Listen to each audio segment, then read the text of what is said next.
Yo, good morning. Ano na, oras nga, alas 5. Sabado, kasi na madaling araw. Tayo na ano, daily routine natin to.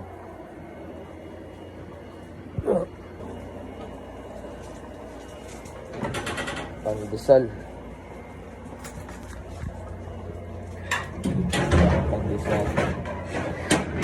Tsaka butter. Ay sa Ciudad Verde.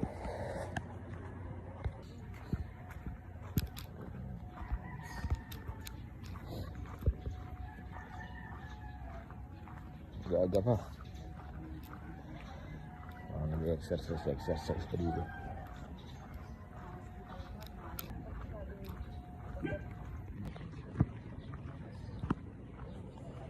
Ayun nga, medyo masama pa rin yung makaramdam ko.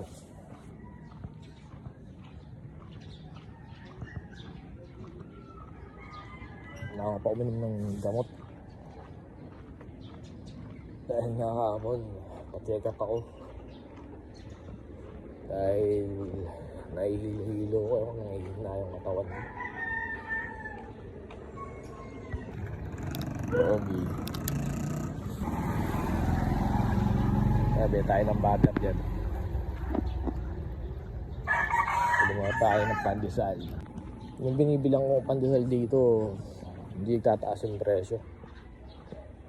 Piso isa. Laging sold out dito, sobre piso isa. Yung mga naglalako naman dito, tawag dito, sa 5 piso isa. Malunggay.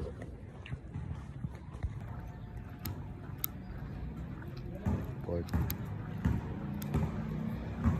Maaga sa maglaro. So wala akong bole. Paano nag-exercise?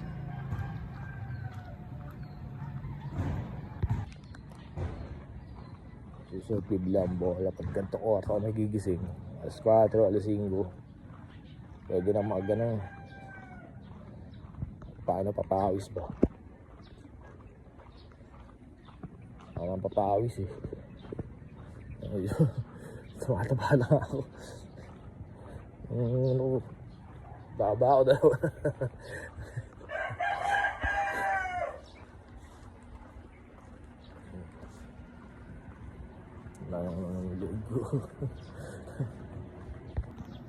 Yung mga anak ko kasi malakas sa sa tinapay. Kailangan lagi may tinapay pagkagising nila, baka naaga dala yung tinapay. Tao po. Tayo may pandesal na. 50 pesos po. Hindi tayo nabili ng pandesal. Bagong luto. Naging bagong luto.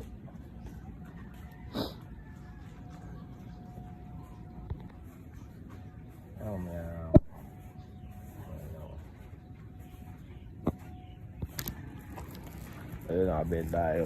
Dagang 50 pesos. Nakabenta naman tayo ng butter.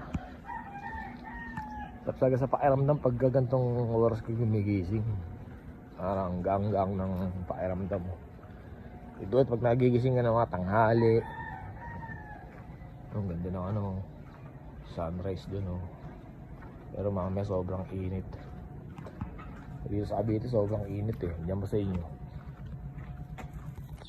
Ayun nga, pagka nagigising ka na mga tanghali, iba yung pakiramdam mo, parang bigat-bigat sa katawan. Dito pag gantong oras ka nagigising araw-araw, parang ang sarap gumising, sarap sa pakiramdam. Kaso nga mo agad ng kape, di ba? Masarap. Tapos ka lang, YouTube. Sabi tayo ng butter. pesos kalahati. Ganun.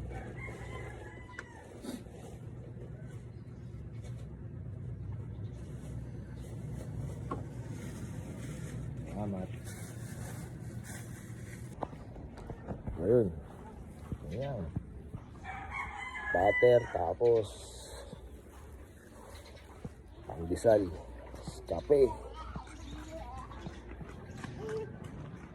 Solid na to, almusal. So ayun, bawi tayo. Nabili natin yung kailangan natin. Bago bakbakan ka agad natin. Hanggang sa magasing na yung mga bata. Siya na bahala, umubos na ito mamaya. So ayun, hanggang dito na lang. Kaya ito tayo susunod. Peace out.